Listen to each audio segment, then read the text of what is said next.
حضرت ابو الحسن خرقانی اور آپ کے پاس وقت کا بادشاہ حاضر ہوا، سلطان محمود غزنوی۔ جب ان کے پاس وہ آیا نا 2 تھیلیاں اشرفیوں کی لے کے، وقت کا شہزادہ بادشاہ، تو آپ نہ اپنے دربار میں تھے، آپ کو سر میں خارش ہوئی تو آپ نے اپنے مرید کو کہا دیکھیں کہیں سر میں جوئیں تو نہیں پڑ گئیں۔ ایک مرید سر کو دیکھ رہا ہے، بالوں کو، ایک مرید جھاڑو لگا رہا ہے۔ اب وقت کا بادشاہ دربار میں آیا تو وہ جو سر کو دیکھ رہا تھا اس نے ایک دم آ کی آواز کی، جب کی نا تو انہوں نے دیکھا کہ پتہ نہیں اس نے کوئی جوں دیکھ لی، اس لیے اس نے آواز نکالی، کہنے لگا جی بادشاہ آ گیا ہے۔ تو حضرت ابو الحسن خرقانی نے کہا بادشاہ تو آتے جاتے رہتے، تو اپنا کام کر، تو بادشاہوں کو چھوڑ، یہ تو آتے جاتے رہتے ہیں۔ جب پاس بیٹھا پوچھا کس لیے آئے، اشرفیاں پیش کی، کہنے لگا میں آیا ہوں، میں سومنات کا مندر فتح کرنا چاہتا ہوں، قلعہ جو ہے، میرے لیے دعا کر دیں۔ حضرت ابو الحسن خرقانی نے ہاتھ اٹھائے، یا اللہ اگر یہ تیری رضا کے لیے کرنا چاہتا ہے تو اس کو فتح عطا فرما، مالک اگر تیرے لیے یہ کام کرنا چاہتا ہے۔ تو جب جانے لگا تو آپ نے پوچھا کھانا کھانا ہے، تو اس نے کہا ٹھیک ہے کھانا ہے۔ اس کو پتا تھا شاید اچھا کھانا ہوگا جو پیروں کے لیے ہوتا ہے، تو کہا جو میں نے صبح روٹی کھائی تھی جو بچی تھی وہ لے کے آؤ۔ اب وہ سوکھی روٹی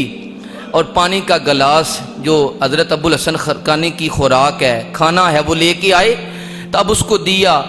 سلطان محمود غزنوی کو، وہ چبانے لگا تو وہ چبایا نہیں جاتا، کبھی اس نے ایسا کھانا کھایا نہیں تھا، وہ حلق سے نیچے نہیں جاتا۔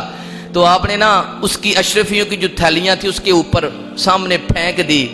کہنے لگے بڑی خوبصورت جملہ کہا، کہنے لگے جس طرح ہمارا کھانا تیرے حلق سے نیچے نہیں جا رہا،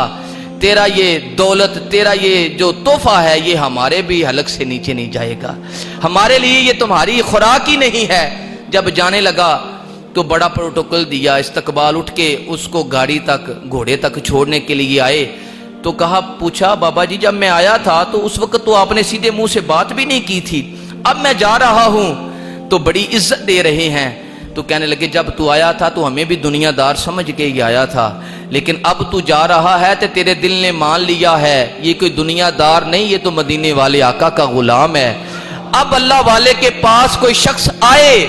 تو ہمارا یہ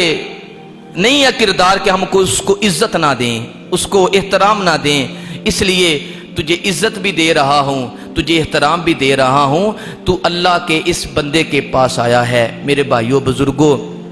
وقت اپنے دامن میں اتنی وسعت نہیں رکھتا، اپنی گفتگو کو انہی الفاظ پہ سمیٹتا ہوں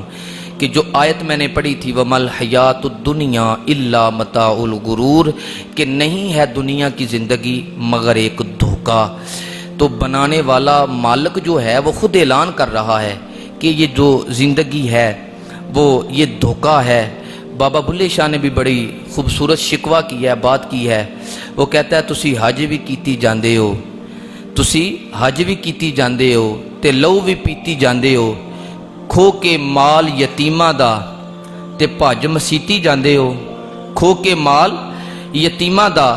تے بھیج مسیتی جاندے ہو، تسی پھٹ دلاں دے سیندے نہیں، تسی پھٹ دلاں دے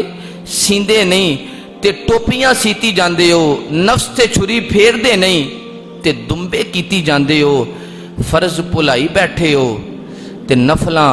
نیتی جاندے ہو، اے دسو تے صحیح بلے شانو اے کی کیتی جاندے ہو، کہ محمد سے وفا تو نے تو ہم تیرے ہیں، یہ جہاں چیز ہے کیا لوح و قلم تیرے ہیں۔